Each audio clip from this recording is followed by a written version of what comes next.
రాష్ట్రంలో మార్పు మంటలు మొదలయ్యాయి. కాంగ్రెస్ రాకతో గత 10 ఏళ్లలో ఎన్నడూ లేని విధంగా రాష్ట్రంలో ఎండిన పంటలు దర్శనమిస్తున్నాయి. సాగునీరందక పంటలు ఎండిపోతుండటంతో గుండెలు మండిన రైతన్నలు పంటలకు నిప్పు పెడుతున్నారు. పంటలను రక్షించుకునే దారి లేక తమ చేతితో కాల్చి బూడిద చేస్తున్నారు. రాష్ట్రంలో వ్యవసాయానికి ఇలాంటి దుస్థితి వస్తుందని ఊహించలేదంటూ బోరున విలపిస్తున్నారు.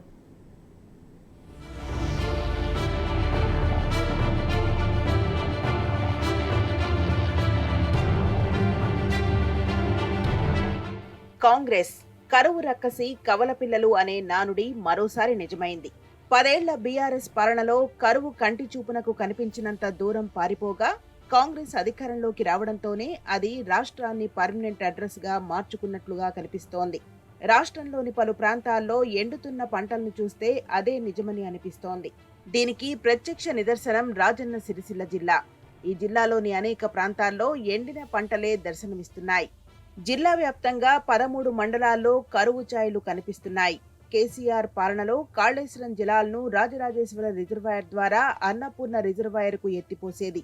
ఈ రిజర్వాయర్ లో ఓవర్ఫ్లో అయిన నీరు పక్కనే ఉన్న అనంతారం చెరువులోకి వెళ్లేది. దీంతో భూగర్భ జలాలు పుష్కలంగా ఉండేవి. ఫలితంగా పెద్దలింగాపూర్ రైతులు వేలాది ఎకరాల్లో వరి పంటలు వేసి మోటార్ల ద్వారా పారించుకునేది.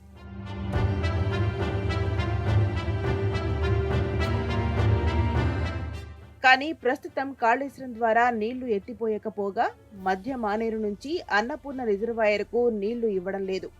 దీంతో అన్నపూర్ణ రిజర్వాయర్ వట్టిపోయే పరిస్థితి రాగా అనంతారం చెరువు ఎండిపోయి భూగర్భ జలాలు అడుగంటిపోయాయి.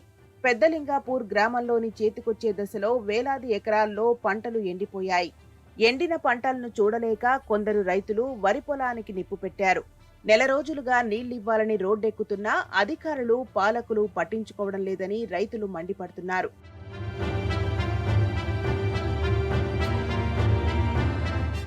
అటు జనగామ జిల్లాలోనూ అనేక ప్రాంతాల్లో ఎండిన పంటలే దర్శనమిస్తున్నాయి. ప్రభుత్వం నిర్లక్ష్యం, అధికారుల సమన్వయ లోపం అన్నదాతల పాలిట శాపంగా మారింది. రిజర్వాయర్లలో నీళ్లు ఉన్నా కూడా అవి ఉపయోగం లేకుండా పోతున్నాయని రైతులు ఆవేదన వ్యక్తం చేస్తున్నారు. సమయానికి అధికారులు నీళ్లు విడుదల చేయకపోవడంతో పంటలు ఎండిపోతున్నాయని ఫైర్ అయ్యారు. దేవరుప్పల మండలంలో పర్యటించిన మాజీ మంత్రి ఎర్రబెల్లి దయాకర్ రావు కాంగ్రెస్ ప్రభుత్వంపై మండిపడ్డారు. ప్రభుత్వం వ్యవసాయాన్ని నిర్లక్ష్యం చేస్తుండటంతో సాగునీరు లేక పంటలు పూర్తిగా ఎండిపోతున్నాయని ఆగ్రహం వ్యక్తం చేశారు. కేసీఆర్ హయాంలో పంటలు ఎండిపోకుండా ఎప్పటికప్పుడు చర్యలు తీసుకుంటున్నట్లు గుర్తు చేశారు. రాజకీయాల కోసం రైతుల్ని బలి చేయవద్దని ప్రభుత్వానికి విజ్ఞప్తి చేశారు మాజీ మంత్రి ఎర్రబెల్లి దయాకర్ రావు. పూర్తిగా ఎడారిగా అయింది. 10 ఏళ్ల నుంచి 9 ఏళ్ల నుంచి నీళ్లు తెచ్చుకున్నారు. పాపం ఇంత కరువు వచ్చినా కూడా ఈ మండలంలో నేను నీళ్లు తీసుకొచ్చాను. ఎసుంటి కరువులో కూడా నీళ్లు ఇవ్వటం జరిగింది.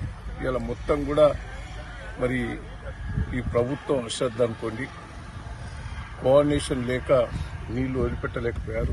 ఇప్పుడు ధర్మసాగర్ల రిజర్వాయర్లో నీళ్లు ఉన్నాయి. ఆ లిఫ్ట్ కూడా ఎవరు కోఆర్డినేషన్ చేస్తూ లేరు. నేను రిక్వెస్ట్ చేస్తున్నా, ఏదో రాజకీయం చేయాలనే ఆలోచన కాదు నాకు. పంటలు ఎండిపోతానని రైతులందరూ కూడా ఆందోళన చేస్తా అంటే వాళ్ళ ధైర్యం చెప్పేందుకని వీడికి రావడం జరిగింది. ఇక కరీంనగర్ జిల్లాలోనూ ఇదే సీన్ కనిపిస్తోంది. చేతికొచ్చే సమయంలో ఎండిపోతున్న పంటలను చూసి రైతులు కన్నీరు మున్నీరవుతున్నారు. గతంలో సాగునీరు పుష్కలంగా అందడంతో అద్భుతంగా పంటలు పండించుకున్నామని, అయితే ఈసారి నీరు లేక వరి పంట ఎండిపోతుంటే ఏమీ చేయలేకపోతున్నామని తిమ్మాపూర్ మండలం మల్లాపూర్ గ్రామానికి చెందిన మహిళా రైతు పత్తిడి సుగుణమ్మ ఆవేదన వ్యక్తం చేశారు. తన 5 ఎకరాల పొలంలో వరి సాగు చేయగా అందులో 3 ఎకరాల పంట చేతికొచ్చే సమయంలో ఎండిపోయిందని బోరున విలపించింది. ప్రభుత్వం ఇప్పటికైనా స్పందించి తమను ఆదుకోవాలని సుగుణమ్మతో పాటు ఇతర రైతులు ప్రభుత్వానికి విజ్ఞప్తి చేశారు. కళ్ల ముందే ఎండిన పంటలను చూసి రైతులు ఆవేదనతో రగిలిపోతున్నారు. పంటలను రక్షించుకునే దారి లేక వాటికి నిప్పు పెడుతున్నారు. ప్రభుత్వం ఇప్పటికైనా స్పందించి సాగునీరు విడుదల చేస్తే మిగతా పంటలనైనా కాపాడుకుంటామని వేడుకుంటున్నారు.